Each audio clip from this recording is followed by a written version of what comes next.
Hello friends, welcome to B2X। Last class तक हमने permutation का कुछ पार्ट देखा था। आज की वीडियो में हम परम्यूटेशन ही करने वाले हैं। बेसिकली आज हम एक फॉर्मूला डिराइव करने वाले हैं एनपीआर का। अच्छा, एनपीआर क्या होता है? लास्ट वीडियो में हमने देखा था कि अगर हमारे पास में n ऑब्जेक्ट्स होते हैं और हमें उसमें से r ऑब्जेक्ट्स चूज करने होते हैं, मतलब ऐसा कुछ परम्यूटेशन बनाना होता है r ऑब्जेक्ट्स को लेके, तो उसका फॉर्मूला होता था n-1 अप टू n-r+1। ठीक है, ये हमने लास्ट टाइम देखा था और यही क्या होता है एनपीआर। आपके पास में n ऑब्जेक्ट्स है, उसमें से आपको r निकालने हैं। ठीक है, r का अरेंजमेंट करना है परम्यूटेशन में। अब देखो एनपीआर का फॉर्मूला क्या होता है जो हमें डिराइव करना है आज, n factorial upon n-r factorial. n क्या है? गिवन ऑब्जेक्ट्स, आपके पास total number of objects, and r आपको उसमें से जो निकाल के चूज करने हैं। ठीक है, जो अरेंजमेंट आपको करना है, लाइक अगर आपके पास में 9 लेटर्स, उसमें से आपको 3 लेटर्स चूज करके वर्ड बनाना है। ठीक है, मीनिंग और मीनिंगलेस अलग चीज होती है, बट तो n यहाँ पे 9 हो जाता है और r यहाँ पे 3 हो जाता है। ठीक है, हमें आज ये फॉर्मूला प्रूव करना है, मतलब सॉरी डिराइव करना है। तो देखो सबसे पहले हम क्या करेंगे, एनपीआर को हमने इस फॉर्म में लिख दिया। ठीक है, अच्छा जो चीज हमें प्रूफ करनी है, प्रूफ मतलब जो फॉर्मूला हमें लेके आना है वो ये है। देखो जब भी हमें कोई फॉर्मूला डिराइव करना होता है, कुछ चीज प्रूफ करनी होती है, तो हमारे पास में एक बहुत ही बेटर ऑप्शन आ जाता है कि हमें पता होता है कि हमें किसके इक्वल हमारा एक्सप्रेशन लेके आना है। ठीक है, तो हमें n-r फैक्टोरियल अपॉन में चाहिए। एक काम करते हैं, ऊपर और नीचे दोनों तरफ n-r फैक्टोरियल से मल्टीप्लाई कर देते हैं। n-r फैक्टोरियल का मतलब कि अच्छा चलो ठीक है, n-r भी रहने दो। हम एक काम करते हैं, हमने ऊपर की तरफ भी क्या किया, n-r n-r-1 dot dot dot dot, मतलब अप टू 3.2.1। ठीक है, और अपोन में भी क्या कर दिया, अपोन में पहले हमारे पास में सपोज करके चलो कि इसके अपोन में 1 था। ठीक है, तो हमने सेम इसी चीज से ऊपर भी मल्टीप्लाई कर दिया और इसी चीज से हमने नीचे भी मल्टीप्लाई कर दिया। ठीक है, 3.2.1। अब देखो अगर हम ऊपर वाला एक्सप्रेशन देखें तो पहले हमारे पास एक्सप्रेशन था n से लेके यहां तक n-r+1। अब देखो फैक्टोरियल के अंदर क्या होता है कि नेक्स्ट की जो टर्म होती है वो पिछली वाली टर्म से -1 होता है। जैसे n है, नेक्स्ट वाली टर्म क्या आएगी n-1, फिर n-2, ऐसे करते हुए n-r+1, नेक्स्ट टर्म में 1 वापस कम हो जाएगा तो n-r, अब n-r-1। तो ये जो ऊपर पूरा बन रहा है, क्या ये कह सकते हैं कि पूरा n फैक्टोरियल बन रहा है, और नीचे n-r, n-r-1, n-r-2 up to 3.2.1। ठीक है, तो बेसिकली हमें वो मिल चुका है, क्या, n फैक्टोरियल अपॉन n-r का फैक्टोरियल। तो अब से जब भी हम कोई क्वेश्चन करेंगे कि हमें n ऑब्जेक्ट्स गिवन, उसमें से हमें r ऑब्जेक्ट्स निकाल के एक परम्यूटेशन की फॉर्म में लिखना होता है, तो हम ये वाला फॉर्मूला यूज में लेने वाले हैं। ठीक है, क्वेश्चंस के साथ में ज्यादा चीजें क्लियर होगी। अच्छा कुछ बातें और कर लेते हैं इसमें, लाइक कुछ स्पेशल केसेस, r की वैल्यू अगर 0 हुई तो, अगर r की वैल्यू 0 हुई तो क्या हुआ, n factorial upon n-0 factorial. तो बेसिकली यही चीज आ गई। ठीक है, n factorial upon n factorial. अच्छा 0 फैक्टोरियल से याद आया कि 0 फैक्टोरियल की वैल्यू क्या होती है, 0 फैक्टोरियल की वैल्यू की 0 होती है, 1 होती है, 2 होती है। अच्छा ठीक है, चलो इसका आंसर होता है कि 0 फैक्टोरियल की वैल्यू 1 होती है। 1 कैसे होती है, तो चलो थोड़ा सा एक्स्ट्रा बातें करते हैं। 0 फैक्टोरियल की वैल्यू 1 होती है और इसकी जानकारी आपको मिल सकती है, जो मैंने सबसे पहली वीडियो डाली थी यूट्यूब पे, मतलब इसी चैनल पे, वो यही थी कि 0 फैक्टोरियल की वैल्यू 1 क्यों होती है। वहां पे जाओ और रीजन पता करो कि 0 फैक्टोरियल की वैल्यू 1 क्यों होती है। अच्छा चलो एक चीज और, जब अगर आप वहां पे जाके सर्च करके वो वीडियो देखते हो, तो उसमें वीडियो में ये देखना कि बताने के टाइम पे मेरा कॉन्फिडेंस कैसा था, मतलब इतना खराब कॉन्फिडेंस था उस टाइम पे कि शायद हार्डली 6 to 7 मिनट की वो वीडियो होगी, और उसके अंदर मुझे याद है 12 से 15 बार मैंने बीच में वीडियो कैंसिल की है और वीडियो को वापस शुरू किया, क्योंकि मेरे को उस टाइम पे आइडिया नहीं था कि कहाँ से शुरू करते हैं वीडियो, कैसे क्या बोलना होता है शुरू में, और बीच में इतने मतलब पोज आ गए थे, बीच में इतना रुक रुक के मेरे को कट करनी पड़ी थी। उसके बाद तो खैर 40-50 मिनट की वीडियो भी एक ही टेक में बन जाती थी। खैर ये सब छोड़ो, 0 फैक्टोरियल की वैल्यू 1 होती है। अच्छा इतनी बात बताने का मतलब प्रैक्टिस मेक्स परफेक्ट, आप प्रैक्टिस करते रहते आपको, आपका कॉन्फिडेंस बिल्ड होता है, और ठीक है कॉन्फिडेंस का ही खेल होता है सारा। ठीक है, तो 0 फैक्टोरियल की वैल्यू 1 होती है, ये हमारे स्पेशल केस में देखिए n-0 अगर r की वैल्यू 0 हो, r की वैल्यू n हो तो n माइनस एन 0 फैक्टोरियल, ठीक है, और 0 फैक्टोरियल की वैल्यू 1 होती है। चलो अब यहां से आगे बढ़ते हैं। अच्छा अगर n ऑब्जेक्ट्स भी छोड़ो, अगर रिपीटेशन अलाउ होती है तब क्या होता है कि अगर मान लो हमारे पास में n ऑब्जेक्ट्स है, ठीक है, अगर हम वही वापस बॉक्सेस वाले पे आ जाए, हमें मान लो 4 ABCD था, ठीक है, ABCD 4 लेटर थे, हमें यहाँ से वर्ड बनाना था। अगर रिपीटेशन अलाउ नहीं थी तब क्या करते थे, 4 × 3 × 2 × 1। अगर रिपीटेशन अलाउ होती है तो 4 × 4 × 4 × 4। तो मतलब बेसिकली इतने कहना चाह रहा हूँ कि जब रिपीटेशन अलाउ होती है तो परम्यूटेशन क्या हो जाता है, n की पावर r, ठीक है। आपको जितने भी ऑब्जेक्ट्स मिलते हैं, ठीक है, आपको जैसे r, मतलब ये आप खुद से भी मतलब एग्जांपल लेके वेरीफाई कर सकते हो, ठीक है। इसके बाद में देखते हैं। अच्छा अब अगर ऐसे, अभी तक हमने क्या देखे, जितने भी एग्जांपल लिए सब एग्जांपल से लाइक हमने डिस्टिंक्ट ऑब्जेक्ट्स लेके चले, A B C D। अगर इन 4 से मैं कोई लेटर बना रहा हूं तो कैसे बनाएंगे, ठीक है। अगर डिस्टिंक्ट ऑब्जेक्ट्स ना मिले हमें, सपोज करो अगर ABCD को जब क्या करना था, जब हमें ABCD से कोई परम्यूटेशन बनाना था तब हमारे पास में 24 इसका आंसर आ रहा था, ठीक है। रिपीटेशन अलाउ नहीं है इस टाइम पे, ठीक है। 24 कैसा आ रहा था कि ये 4 बॉक्सेस है, इसके अंदर 4 ऑप्शन है, इसके अंदर 3 ऑप्शन है, इसके अंदर 2 ऑप्शन, इसके अंदर 1 है, तो ये बेसिकली 4 फैक्टोरियल बन के 24 आता था, ठीक है। बट अगर यहीं पे हमें ऑप्शन ABCD की जगह ये मिल जाए ABCC, ठीक है, तो अभी जब आप ABCD के अंदर कुछ ये लेके आ रहे थे कि ABCD भी एक परम्यूटेशन है और ABDC भी एक परम्यूटेशन है, ठीक है। इनको हम टोटल 2 मान रहे थे, इनको हम 2 टोटल, मतलब इन ABCD और ABDC दोनों आपस में डिस्टिंक्ट ऑब्जेक्ट मान के, और हम इसको 2 वेज से अलग अलग अरेंजमेंट मान रहे थे। बट अगर ABCC हो तो क्या होगा, मतलब ABCC एक अरेंजमेंट तो ये हो गया, ठीक है। सेकंड वाला AB, अब इस वाले को हम इधर कर रहे हैं, इस वाले को इधर कर रहे हैं, इसलिए ये ABCC ही है, तो ये पूरा एक ही माना जाएगा। तो यहाँ पे जो अलग अलग ऑब्जेक्ट्स होने से 2 परम्यूटेशन, मतलब दो के अंदर उसकी काउंटिंग हो रही थी, यहाँ पे वो एक ही में हो रही है। तो अगर हमारे पास में 4 ऑब्जेक्ट्स है और चारों डिस्टिंक्ट नहीं है तो काउंटिंग जो हम करते हैं परम्यूटेशन के, इसके अंदर फर्क आता है, ठीक है। सीधा सिंपल बात करेंगे, अगर मान लो कोई एक वर्ड ये ले लो ABCC, ठीक है। पहले क्या हो रहा था, जब ABCD था तो टोटल परम्यूटेशन 4 फैक्टोरियल थे। अब अगर 2 ऑब्जेक्ट्स एक जैसे हैं तो अपोन में 2 फैक्टोरियल, ठीक है। अगर 3 ऑब्जेक्ट्स एक जैसे हैं तो अपोन में 3 फैक्टोरियल।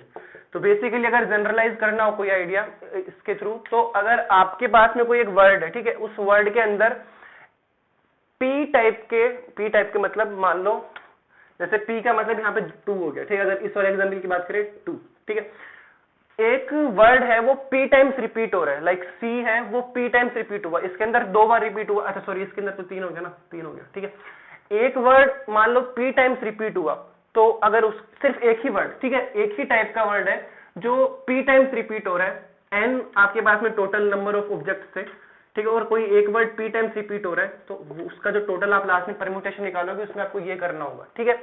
अच्छा ये तो बात हुई जब एक ही वर्ड रिपीट हो रहा है।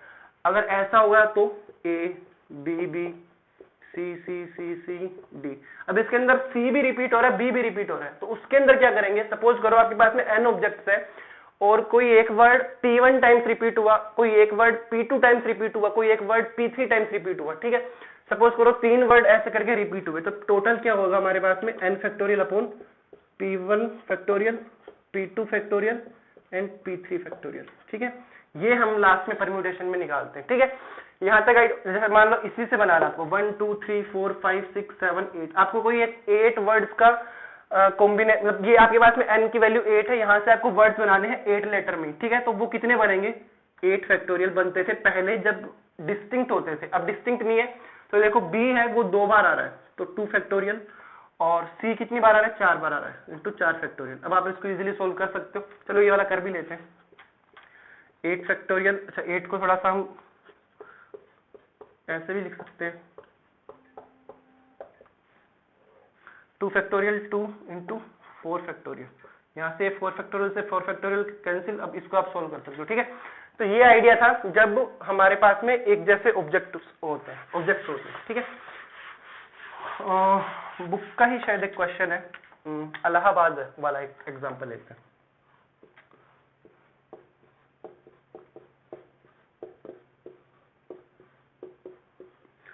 कितने लेटर हो गए 1 2 3 4 5 6 7 8 9, ठीक है 9 लेटर्स आपके पास में हो चुके हैं। यहां से आपको क्या करना है 9 लेटर का एक वर्ड बनाना है, ठीक है, और ये आपके पास में ऑप्शन है, ठीक है। तो यहां से क्या होगा 9 फैक्टोरियल। अब देखो कौन कौन रिपीट हो रहा है 1 2 3 4 टाइम्स से रिपीट हो रहा है, मल्टीप्लाई L 2 टाइम्स रिपीट हो रहा है, क्या और कोई रिपीट हो रहा है, और कोई रिपीट नहीं हो रहा, तो ये आपका फाइनल। अब इसको सोल्व कर लेना, ये आपका फाइनल आंसर आ गया कि इलाहाबाद, मतलब इलाहाबाद एक एग्जांपल है, बाकी और भी काफी सारे एग्जांपल्स हो सकते हैं। चलो तो आज की वीडियो में इतनी। अच्छा कुछ क्वेश्चन कर लेते हैं। पहला क्वेश्चन ये कि मान लो आपके पास में 1 से लेके 9 तक की डिजिट है और आपको 3 डिजिट का एक वर्ड बना 3 डिजिट का एक नंबर चाहिए वहां से, तो वो परम्यूटेशन की फॉर्म में आपको निकालना। तो बेसिकली n की वैल्यू आपको है 1 से लेके 9, तो n क्या हो गया 9। 9 क्यों हुआ, लास्ट डिजिट इसलिए नहीं, 1 2 3 4 5 6 7 8 9 आप काउंट करोगे तो वो 9 डिजिट्स निकल के आती है, तो n की वैल्यू आपके पास में 9 है। आपको r की वैल्यू आपको 3 गिवन है, मतलब आपको 3 डिजिट्स का वर्ड बनाना है वहां से, तो 9 upon n minus r। 9 minus 3 में डायरेक्ट लिख रहा हूँ, 9 minus 3 6 factorial, 9 into 8 into 7 into आगे आप 6 फैक्टोरियल लिख सकते हो, अपॉन में 6 फैक्टोरियल, इससे ये कैंसिल, इसको आप सोल्व कर लेना, ठीक है। नेक्स्ट एक एग्जांपल देखते हैं। आपको गिवन है n-1 p3 ratio np4 is equal to given है 1:9, ठीक है। आपको क्या करना है इस क्वेश्चन के अंदर आपको n की वैल्यू फाइंड आउट करनी है। आपको इतनी इंफॉर्मेशन गिवन है, यहां से आपको बताना है कि n की क्या वैल्यू है। तो देखो सिंपल हमारा जो फॉर्मूला है हम वो यहाँ पे अप्लाई कर देंगे, उसके बाद में देखते हैं क्या क्या क्या पॉसिबिलिटी है इसके आंसर निकालने के लिए। n-1 फैक्टोरियल, देखो सबसे ऊपर वाले का फैक्टोरियल होता है n-1 factorial upon n-r factorial. यहाँ पे n क्या है n-1 है, n-1 -3, ठीक है। रेशियो को क्या लिख सकते हैं ऐसे अपॉन में n factorial upon n-r n-4 is equal to 1/9। तो इसी में कुछ चेंजेस कर रहे हैं अब। ये n-1 फैक्टोरियल है, ठीक है, n-1 -3, तो ये क्या हो गया n-4, ठीक है। n-4 फैक्टोरियल से n-4 फैक्टोरियल कैंसिल। अब n-1 factorial upon n factorial है, n फैक्टोरियल को हम क्या लिख सकते हैं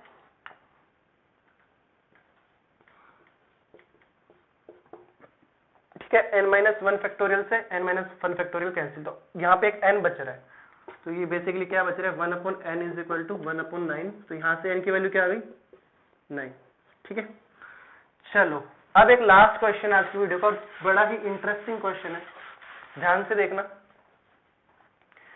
ओके, तो क्वेश्चन है in how many ways can the letters of the word permutations be arranged if they. आपको तीन केसेस गिवन है, उनके अकॉर्डिंग आपको अलग अलग आंसर निकालने, बट सबसे पहले लिख लेते हैं परम्यूटेशन। अच्छा ये लिखा हुआ है परम्यूटेशंस आपके पास में, लास्ट में एस भी है।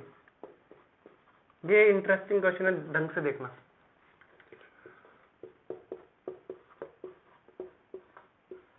ओके, पहला केस इस पे बात करते हैं। Word start with P and and with S, ठीक है। आपका जो वर्ड है वो स्टार्ट हो रहा है पी के साथ में और एंड हो रहा है वो एस के साथ में, ठीक है। तो देखो ये वाला जो है आपको 12 है, 1 2 3 4 5 6 7 8 9 10 11 एन की वैल्यू आपके पास में 12 है, ठीक है। अब देखो आप 12 स्पेसेस बना लो,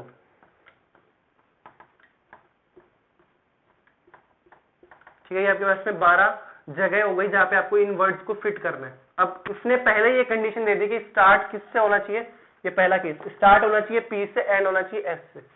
ये स्टार्ट होगा पी से और ये एंड होगा एस से, ठीक है। अब आगे बात करते हैं। अब देखो आपको आपके पास में 12 ऑप्शंस थे पहले, 12 में से 2 आपने पहले ही सेट कर दिया कि पी सबसे शुरू में आना चाहिए, एस सबसे लास्ट में आना चाहिए। अब आपके पास में एक्चुअल में ऑप्शन कितने बचे हैं, अब आपके पास में एन 12 ना होके कितने हैं, 12 में से 2 माइनस हो गए, अब आपके पास में n की वैल्यू 10 है, ठीक है।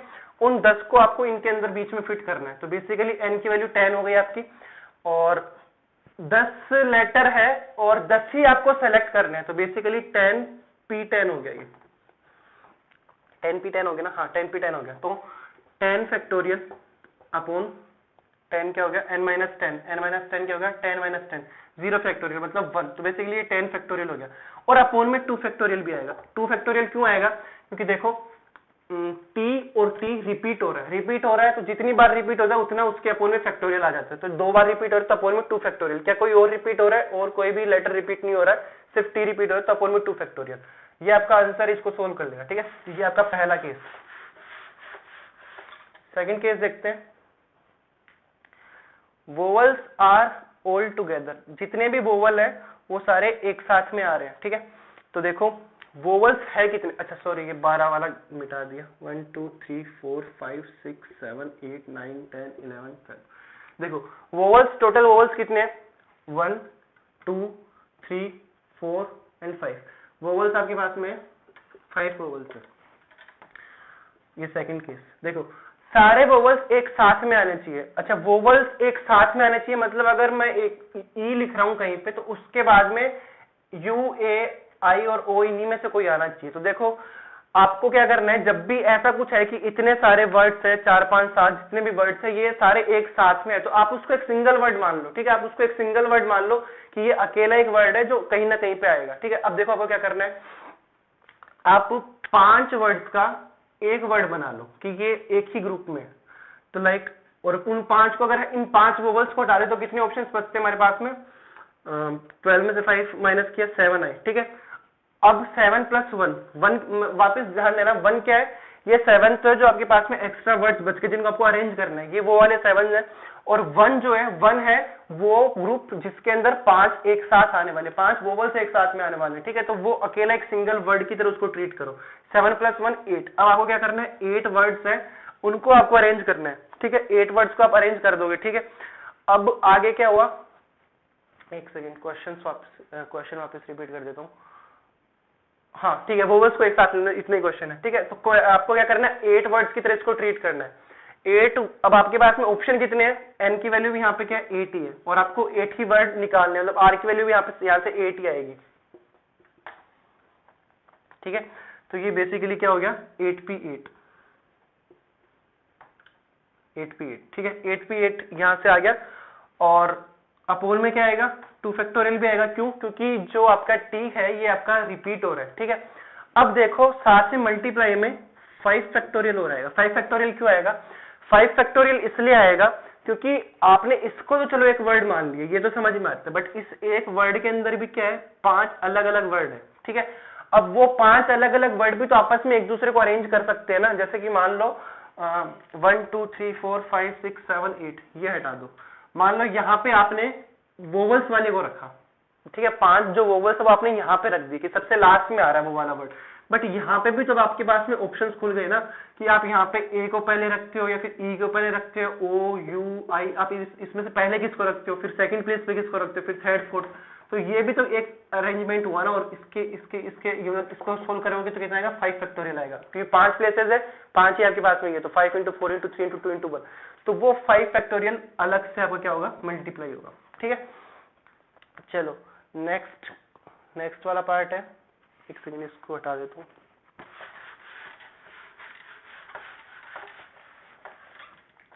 नेक्स्ट जो क्वेश्चन है इसी में जो पार्ट है, there are always 4 letters between P and S। P और S जो है आपका उसके बीच में हमेशा 4 लेटर्स रहने चाहिए। 1 2 3 4 5 6 7 8 9 10 11 12। देखो P और S इस बार फिक्स नहीं किया, पहले केस में फिक्स था कि पहले पे P लास्ट पे S। इस बार क्या है कि P और S के इसमें 4 लेटर फिक्स रहने चाहिए। अगर सपोज करो आप यहाँ पे P लिखते हो तो अगला ये फर्स्ट पोजीशन हो गई। ठीक है, ये first second third fourth fifth 6 7 8 9 10 11 and 12। अगर पहले पे रखते हो तो 1 2 3 4 4 लेटर बीच में, यहाँ पे आप S लिख पाओगे। अगर आप सेकंड पे लिखते हो तो 7 पे S लिख पाओगे।